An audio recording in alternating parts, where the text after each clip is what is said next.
The Galactic War Academy floated high above the planet Archon Prime, like a giant metal city in space. Thousands of ships move around it every day. Inside the Academy, the best young soldiers from hundreds of alien worlds trained to become future commanders of the Galactic Union. Only the strongest survived there. Every hallway inside the Academy was filled with powerful cadets from different species.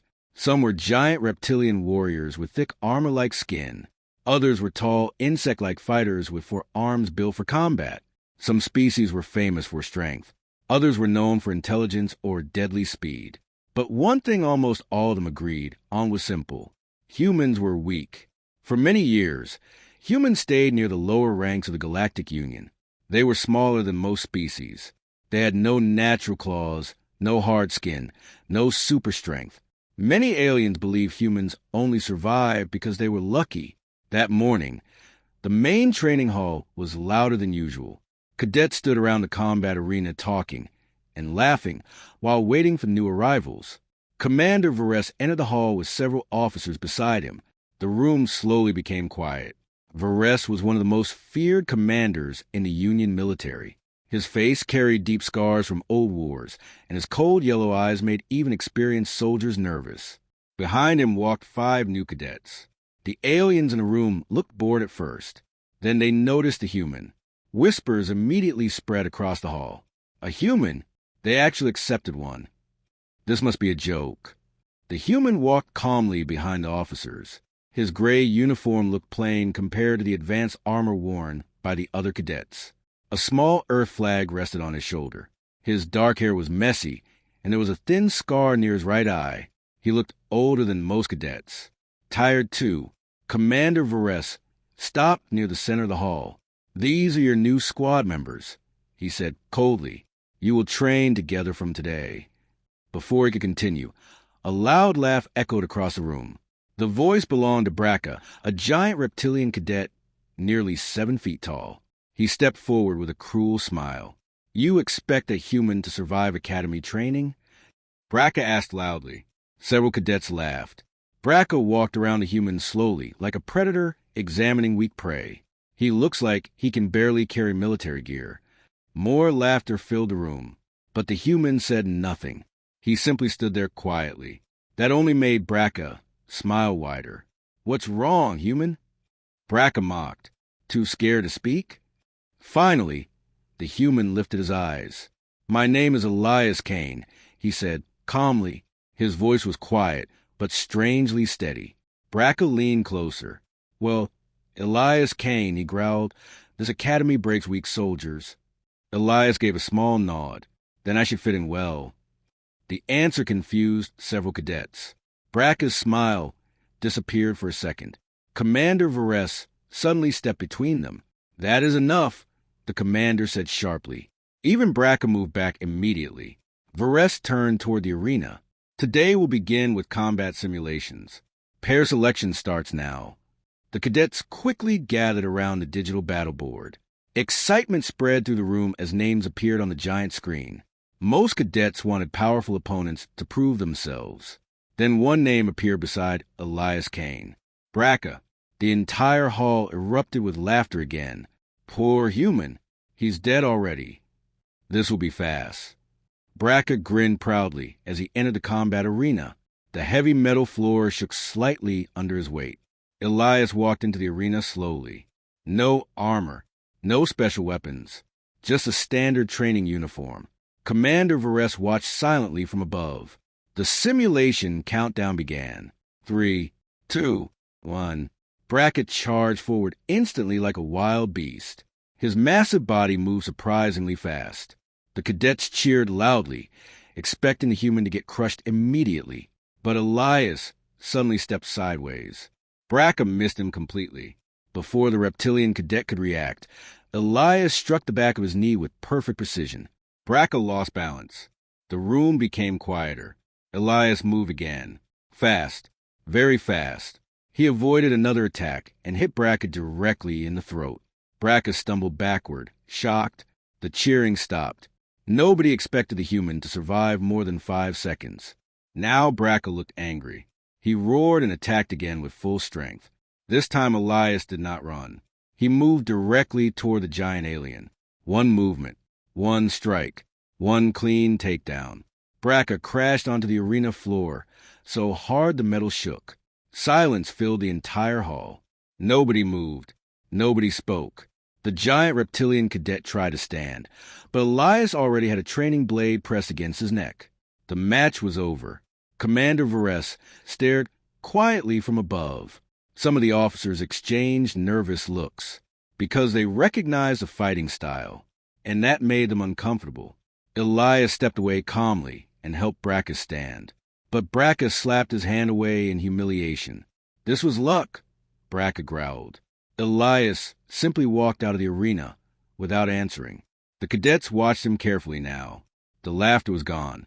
Later that night, whispers spread across the academy dormitories. Nobody could understand how a human defeated Braca so easily inside a dark computer lab. 3 cadets secretly searched the military database for information about Elias Kane. There has to be something, one of them whispered. Another cadet finally found a hidden military file, but the moment he opened it, warning symbols flooded the screen. Classified, access denied, Galactic Council restriction. The cadets stared at the screen in shock. That level restriction is only used for war heroes or war criminals. One cadet whispered nervously. Then another hidden line appeared on the monitor. Survivor, Karen incident. The room became silent. One cadet slowly stepped back. No, he whispered. That battle killed entire fleets. At that exact moment, the lights inside the computer room suddenly shut off. The door behind them opened slowly. Elias Kane stood there silently in the darkness. And none of the cadets noticed the deep fear growing inside Commander Varese as he watched the security cameras from his office far above the academy. The lights inside the computer room slowly turned back on. Elias Kane stood near the doorway without speaking. His face looked calm, but the silence around him felt heavy. The 3 cadets froze in fear beside the glowing monitor. Nobody moved. Nobody even breathed loudly. The warning symbol still flashed across the screen behind them. Classified access violation. The smallest cadet quickly closed the file window with shaking hands.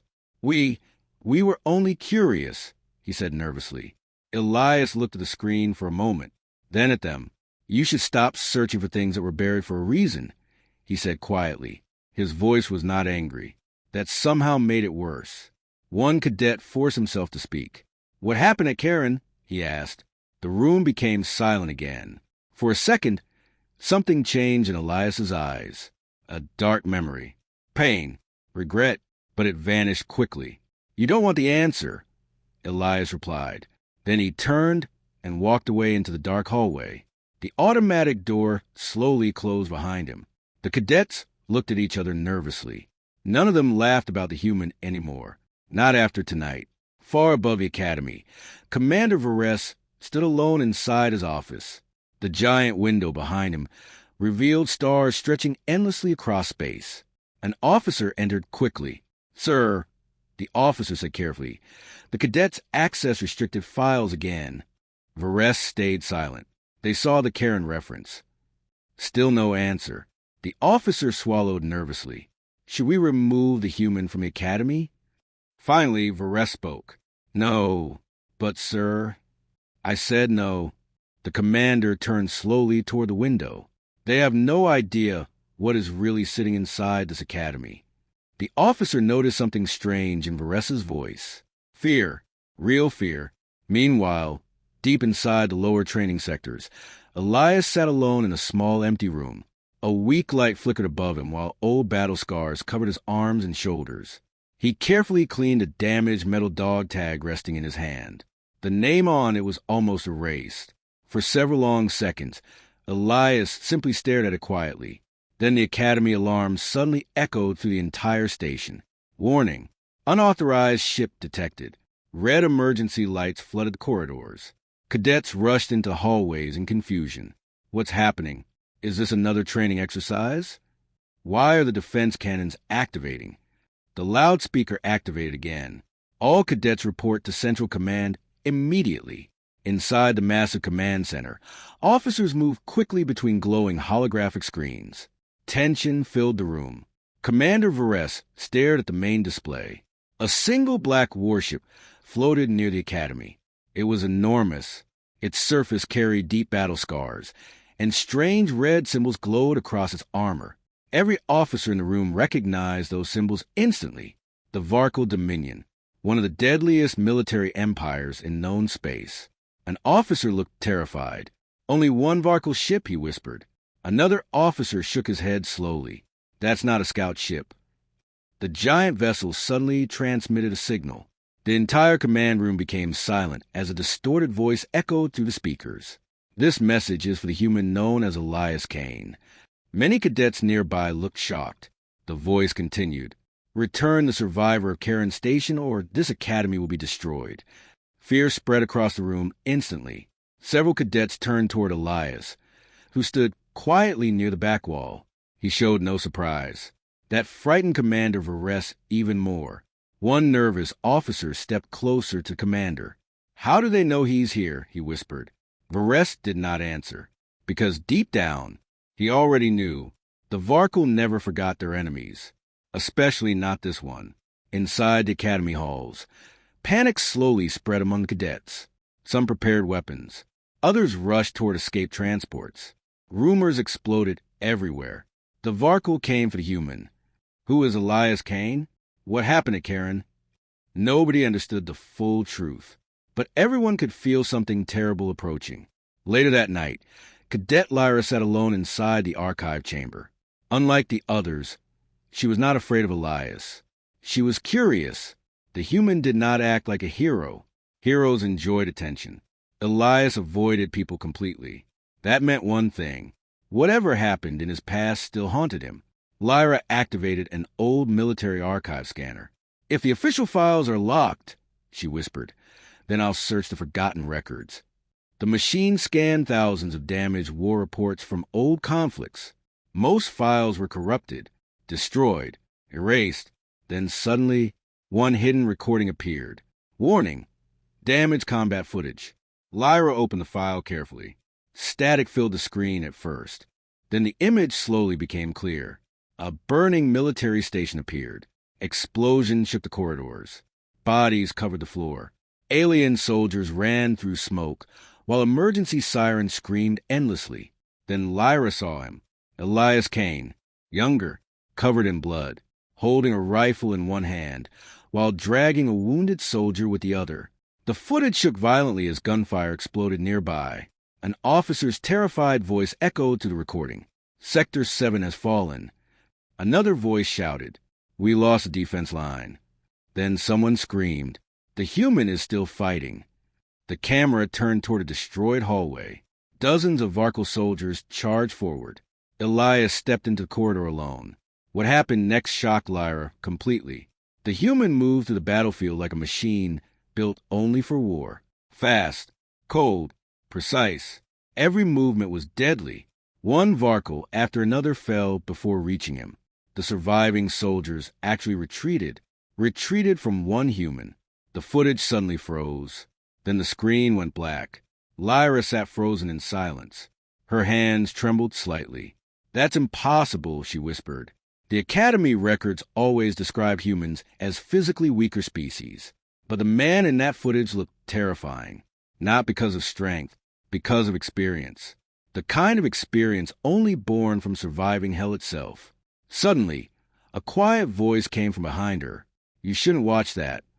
Lyra turned sharply. Elias stood in the doorway again, silent, calm, but now the sadness in his eyes looked far heavier. Lyra slowly stood. "What happened there?" she asked softly. Elias looked at the frozen black screen. For several seconds, he said nothing. Finally, he answered quietly, "Everyone died."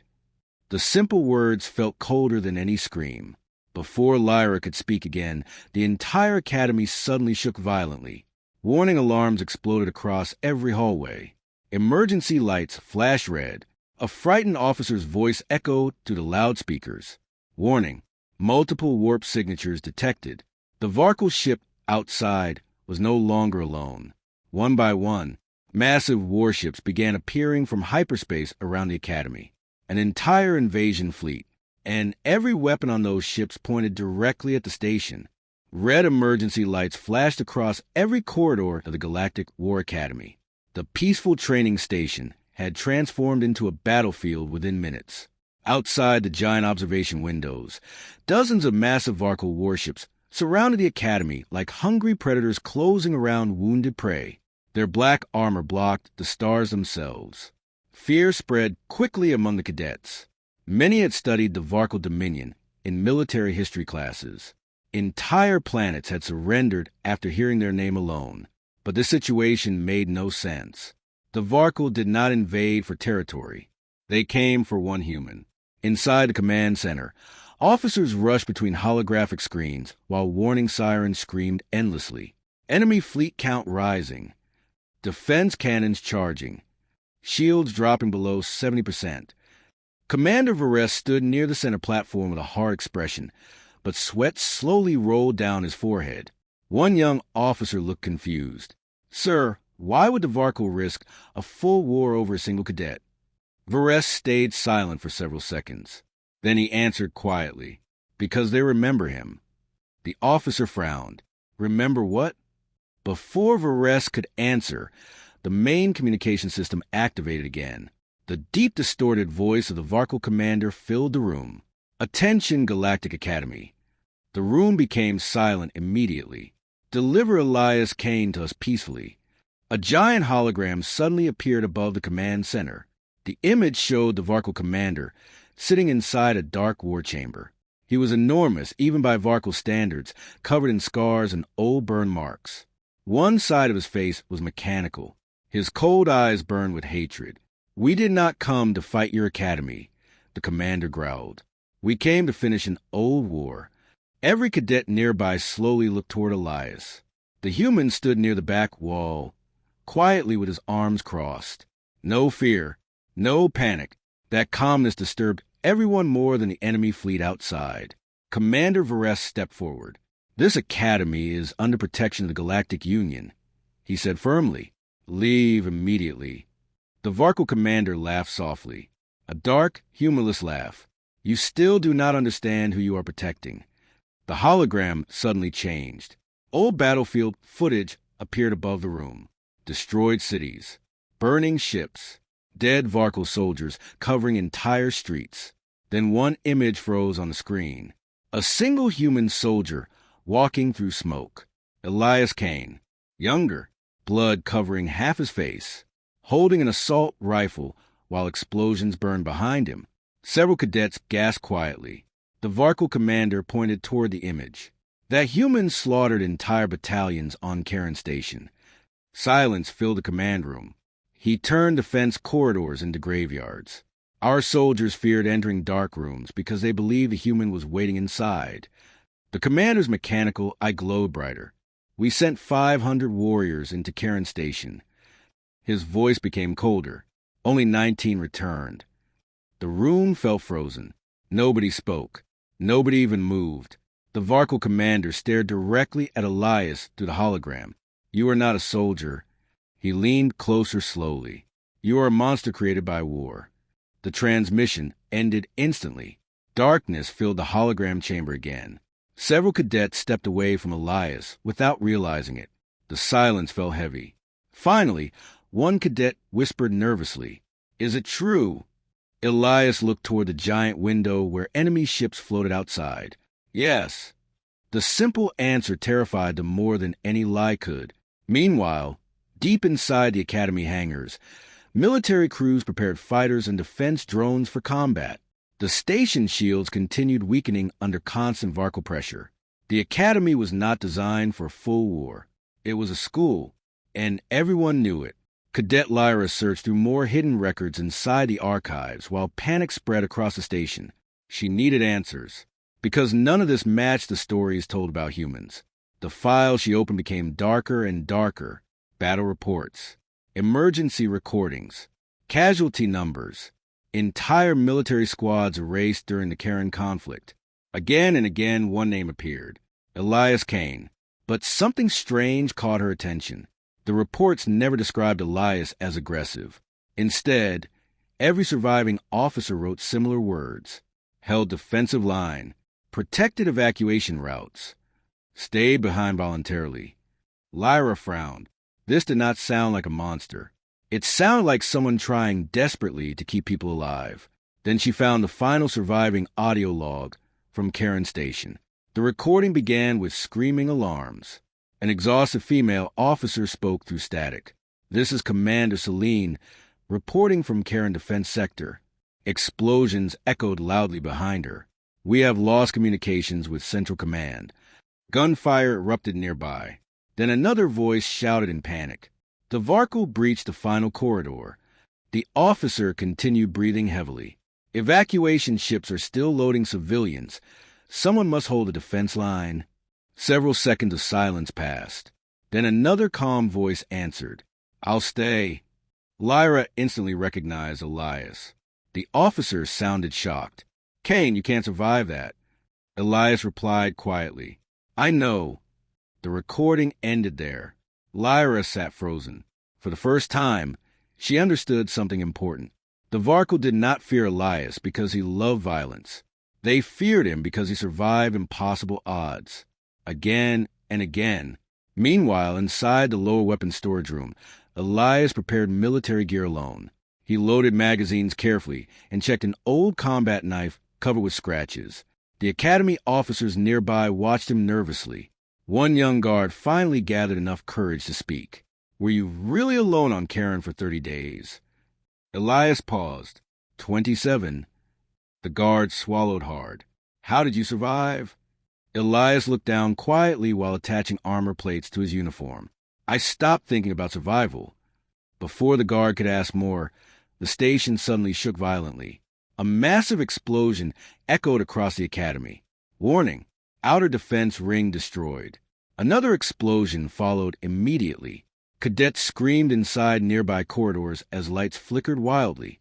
The Varkle had begun their attack. Inside the command center, panic exploded. Enemy boarding ships detected. They breached the lower docking sectors. Defense teams are collapsing. Commander Varese turned sharply toward Elias. For the first time since the crisis began, the commander's cold military mask cracked slightly. "We need your help." Elias stared at him silently. For several long seconds, nobody spoke. Then Elias finally stood up slowly. The tired expression disappeared from his face. Something colder replaced it. Something experienced. A man who had seen war too many times. He picked up his rifle calmly, then looked toward the terrified cadets gathering near the hallway entrance. "Seal all eastern corridors." Elias ordered immediately. His voice had completely changed. Sharp, focused, dangerously calm. Force the enemy into narrow passages. The officers instantly obeyed without thinking. Even Commander Varese noticed it. The human was not acting like a cadet anymore. He was acting like a battlefield commander. Another explosion shook the academy. Smoke filled nearby hallways. And deep inside the burning station, the Varkle soldiers finally came face to face with the one human they had crossed the galaxy to kill. The Galactic War Academy shook violently as another explosion tore through the lower docking sectors. Smoke flooded the metal corridors. Emergency lights flashed red across every wall while frightened cadets ran in every direction. The peaceful training station had become a nightmare within minutes. Outside the giant windows, Varkle warships surrounded the academy like dark wolves circling wounded prey. Inside, the invasion had already begun. Heavy footsteps echoed through the lower hallways as armored Varkle soldiers forced their way into the station. Their weapons burned through security doors while Academy defense teams struggled to stop them. But the defenders had one advantage now. Elias Kane. The human moved quickly through the smoke-filled corridors with several cadets behind him. Unlike the others, he did not look confused or afraid. He looked familiar with chaos. That scared the cadets almost as much as the enemy itself. "Seal Corridor 12. Elias ordered calmly. One cadet hesitated. "But our own teams are still there." "They're already dead," Elias replied coldly. "Seal it now." The cadet froze. The word sounded harsh. But seconds later, horrible screams echoed through the communication channel before suddenly cutting off. Silence followed. The cadets slowly activated the emergency doors with shaking hands. The massive metal walls slammed shut. A second later, violent impacts exploded against the other side. The Varkle had arrived. Several cadets stared at Elias in shock. "How did you know?" one whispered. Elias reloaded his rifle calmly. "Because that's exactly where I would attack." Another explosion shook the hallway. Dust rained from the ceiling. Far above them, Commander Vares watched the battle reports inside the command center. Every screen showed disaster. Sector 4 lost. Medical wing breached. Enemy forces advancing toward reactor core. An officer looked terrified. At this rate, they'll reach Central Command within 20 minutes. Vares clenched his fists tightly. The Academy defenses were collapsing too fast. Then suddenly, a new combat map appeared on the main screen. Enemy movement patterns began changing. Defense squads started surviving longer. Ambush points appeared across the station. The Varkle advance slowed. Vares immediately recognized the strategy. Elias had taken control. Meanwhile, deep inside the lower sectors, Elias led a small group of cadets through maintenance tunnels hidden behind the Academy walls. Most of the cadets were exhausted and terrified. None of them had ever seen real war before. One young alien cadet finally spoke. "We can't beat them," he whispered nervously. Elias stopped walking. The group looked at him quietly. The humans studied their frightened faces for a moment. Then he pointed toward the shaking walls around them. "You think the Varkle are fearless?" he asked. Nobody answered. Elias continued walking. "They're scared too." Several cadets looked confused. "That's impossible," another cadet said. "The Varkle never fear anyone." Elias looked back briefly. "They fear survivors." The word stayed in everyone's mind. Suddenly, gunfire exploded nearby. The tunnel lights flickered violently. A wounded officer stumbled around the corner, covered in blood. "Varkle breach team," he shouted. "Right behind me." Before anyone could react, massive armored soldiers charged into the tunnel entrance. The cadets panicked instantly, but Elias moved first. "Down!" Everyone dropped. Elias fired 3 controlled shots in less than 2 seconds. The first Varkle soldier collapsed immediately. The second lost his weapon. The third exploded backward after hitting a hidden fuel pipe Elias had noticed seconds earlier. Fire flooded the tunnel entrance. The cadets stared in shock. Elias did not even pause. "Move," he ordered. The group quickly followed him deeper into the maintenance tunnels while explosions echoed behind them. As they ran, Lyra finally moved beside Elias. "You've done this before," she said carefully. Elias gave a small, humorless smile. "Too many times." Another cadet looked at him nervously. "Were the stories true? Did you really fight alone on Karen Station?" Elias stayed silent for several seconds. Then he answered quietly. "I wasn't alone at first." Nobody asked what happened to the others, because deep down, they already knew. Elsewhere inside the Academy, the Varkle commander entered the station personally. His massive armored body walked through burning corridors, while terrified cadets retreated before him. Dead soldiers covered the floor. The commander stopped near one destroyed hallway and slowly examined the battlefield. Every Varkle body nearby showed clean, efficient kill wounds. No wasted shots. No hesitation. The commander's mechanical eye narrowed. "He's here," he growled softly. For the first time since arriving at the Academy, the Varkle commander looked cautious. Back near the reactor level, Elias studied a holographic station map with Commander Vares through a communication device. "The enemy wants Central Command," Vares said. "If they take the reactor core, the Academy is finished." Elias examined the map carefully. Then he pointed toward an old maintenance sector. "They'll come through here." Vares frowned. "That corridor was abandoned years ago." "Exactly," Elias replied. "No defenses, no resistance. That's why experienced soldiers will choose it." Several officers nearby exchanged nervous looks.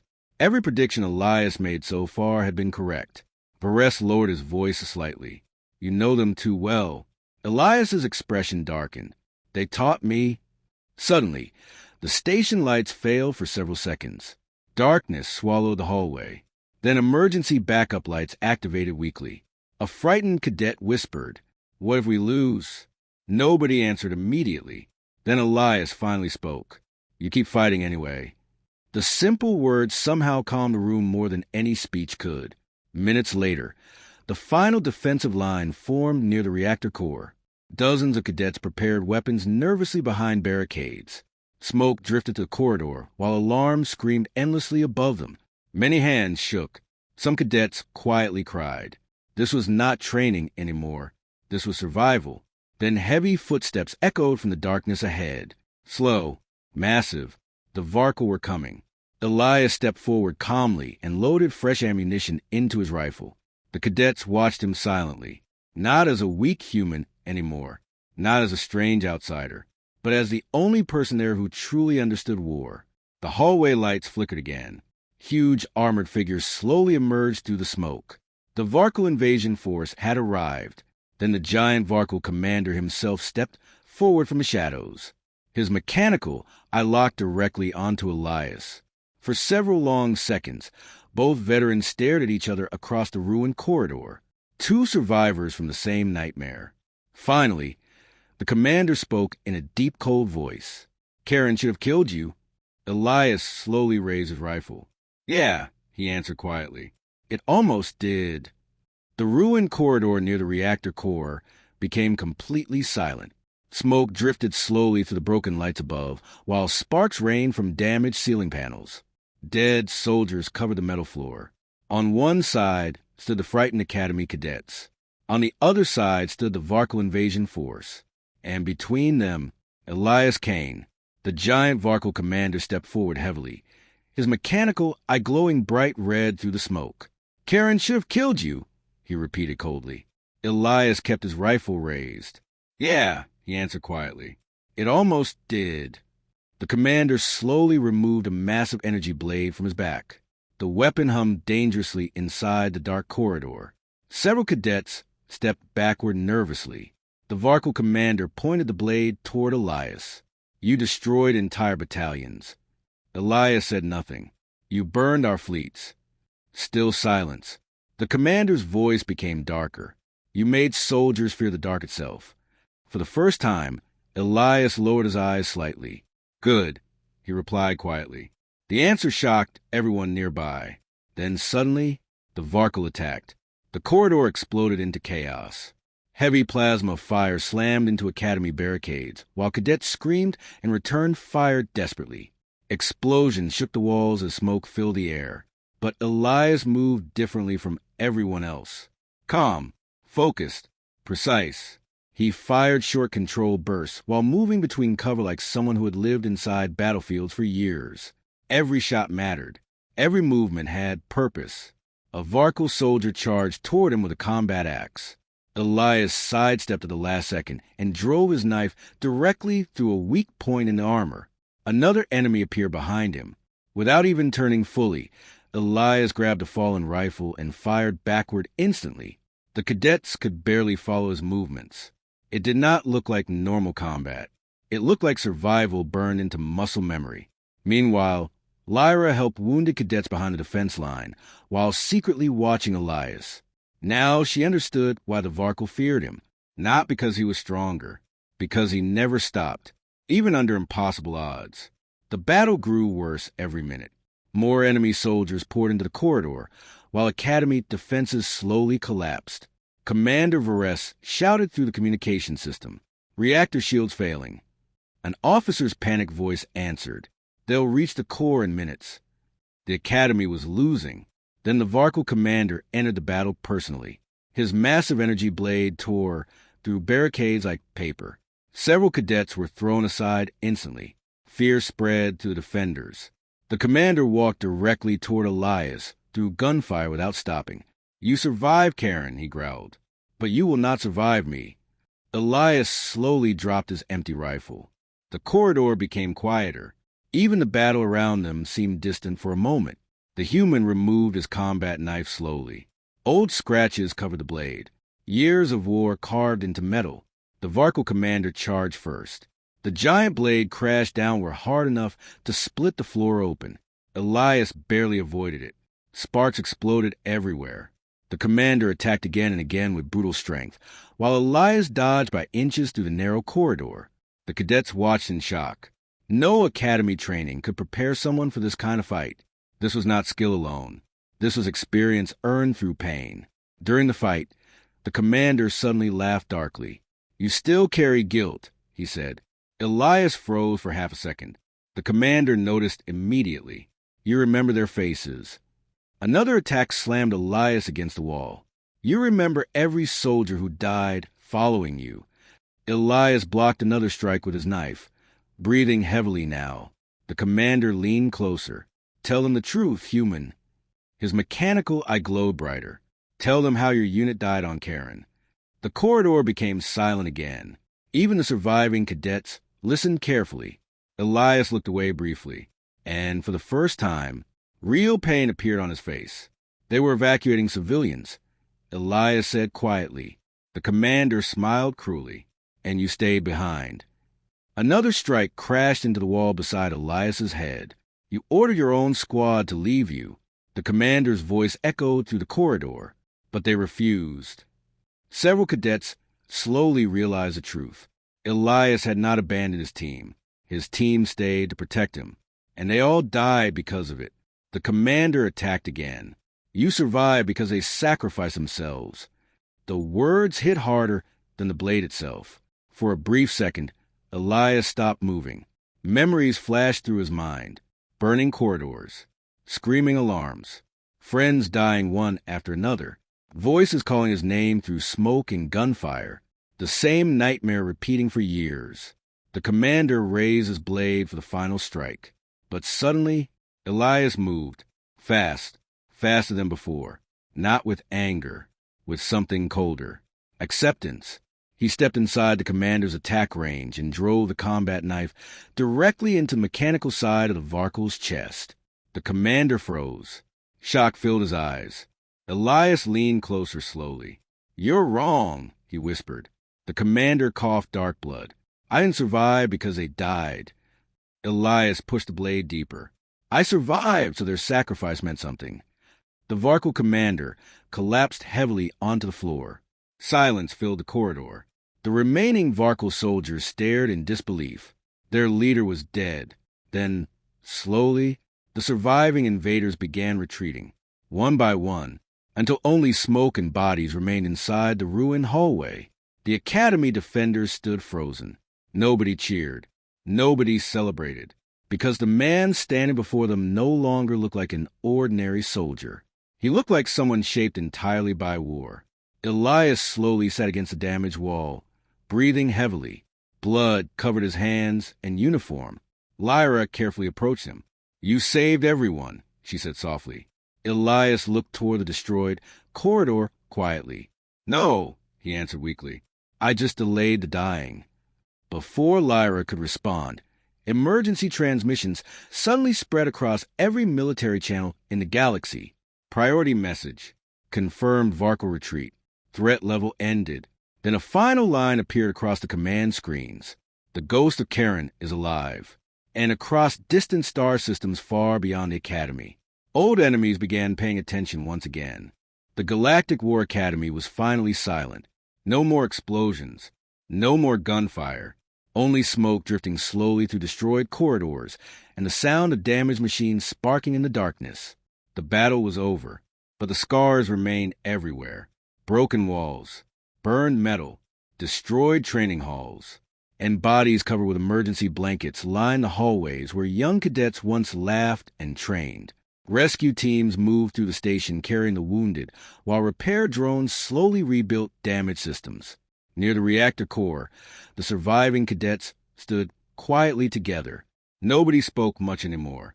The invasion had changed all of them, especially their thoughts about humans. At the center of the ruined corridor sat Elias Kane against a damaged wall.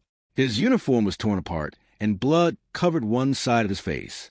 The old combat knife still rested loosely in his hand. Medical officers tried approaching him several times. Each time he quietly refused treatment. Cadet Lyra finally walked toward him carrying a small emergency medical kit. "You're injured," she said softly. Elias stared ahead silently. "I've had worse." Lyra carefully sat beside him anyway. For several seconds, neither of them spoke. The hallway around them looked like a battlefield from another world. Finally, Lyra broke the silence. "Why did you stay?" Elias looked at her slowly. "You could have escaped after Karen. You could have disappeared forever," she continued. "So why keep fighting?" Elias lowered his eyes toward the blood on his hands. For a long moment, he said nothing. Then he answered quietly, "Because someone has to stand between monsters and innocent people." The simple words hit harder than any speech. Lyra realized something important at that moment. The galaxy feared humans because humans could survive terrible things. But humanity's true strength was different. Humans kept protecting others even after the pain broke them inside. Meanwhile, far above the Academy, emergency meetings were already happening across the Galactic Union. The news spread faster than anyone expected. The ghost of Karen is alive. Military leaders panicked. Politicians argued endlessly. Some demanded Elias be arrested immediately. Others wanted him promoted as a galactic hero. But the surviving cadets from the Academy told a different story. They spoke about the human who stood in burning corridors alone. The human who protected cadets that once mocked him. The human who never ran. Inside the Academy medical wing, Commander Varese stood near a giant observation window while looking down at the damaged station. An officer approached carefully. "The Varkle fleet has fully retreated, sir." Varese nodded quietly. "And the casualties?" The officer lowered his eyes sadly. High, but far lower than expected. Varese already knew why. Without Elias Kane, nobody inside the Academy would still be alive. The officer hesitated before speaking again. "There's something else." Varese turned slightly. "Several cadets are requesting human combat training programs." For the first time in days, a faint smile appeared on the commander's scarred face. "Good," he answered softly. Elsewhere inside the station, workers repaired the massive training arena where the story first began. The same place where cadets once laughed at Elias. Now nobody laughed anymore. Brackus stood there alone, staring at the damaged combat floor. The giant reptilian cadet slowly clenched his fists. He remembered the first fight clearly. At the time, he thought Elias won because of luck. Now he understood the truth. Elias had been holding back the entire time. Footsteps echoed behind him. Brackett turned and saw Elias walking slowly through the ruined arena corridor. The human looked exhausted. Brackus stayed silent for several seconds before finally speaking. "I was wrong about humans." Elias gave a tired smile. "You were wrong about war." The word stayed in Brackus' mind long after Elias walked away. Days later, the Academy finally held a memorial ceremony for the soldiers and cadets lost during the invasion. Thousands gathered inside the central hall. The atmosphere felt heavy. Names of the dead appeared one by one across giant holographic screens, while quiet music echoed through the chamber. Elias stood alone near the back wall away from everyone else. As always, Commander Varese stepped onto the main platform. "For many years," he began, "this academy taught strength through power, size, and fear." The commander looked toward Elias briefly. "But recent events have taught us something greater." The entire hall listened silently. True strength is standing your ground when fear tells you to run. Several cadets slowly turned toward the silent human at the back. Varese continued. "One soldier reminded us what courage truly looks like." The room remained quiet for several seconds. Then slowly, one cadet began clapping. Then another. Then another. Soon the entire memorial hall echoed with applause. Not for victory, not for war, but for survival. Elias looked uncomfortable immediately. He hated attention. Without saying anything, he quietly left the hall before the ceremony ended. Later that night, Lyra found him standing alone inside one of the Academy observation decks. Stars stretched endlessly outside the glass windows. Peaceful, silent, very different from war. "You're leaving," Lyra said softly. Elias nodded once. "The Academy doesn't need me anymore." "That's not true." Elias gave a small, tired smile. "It shouldn't need people like me." For a moment, sadness filled the room again. Then Lyra asked a question that had stayed in her mind since the beginning. "Do you regret surviving Karen?" Elias stared silently at the stars. A long time passed before he answered. Every day. The honesty in his voice hurt more than anger ever could. Before sunrise, Elias prepared a small transport ship in the Academy hangar. No celebration. No goodbye speech. Just quiet departure. But when he arrived at the docking platform, something unexpected waited for him. Hundreds of cadets stood there silently. Braca, Lyra, officers, even Commander Varese. Nobody mocked a human anymore. They respected him, not because he was deadly, but because he carried pain without letting it destroy his humanity. Commander Varese stepped forward. "The galaxy will hear many stories about you," the commander said. Elias sighed quietly. "Most of them will be wrong." Varese almost smiled. "Maybe." The hangar doors slowly opened toward space. Elias entered the small transport ship and prepared for launch. As the engines activated, every cadet in the hangar stood at attention, a final sign of respect. The ship slowly disappeared into the stars. And across the galaxy, a new story began spreading. Not about a monster, not about a war hero, but about a single human soldier who stood alone against impossible odds and reminded the galaxy why humanity should never be underestimated.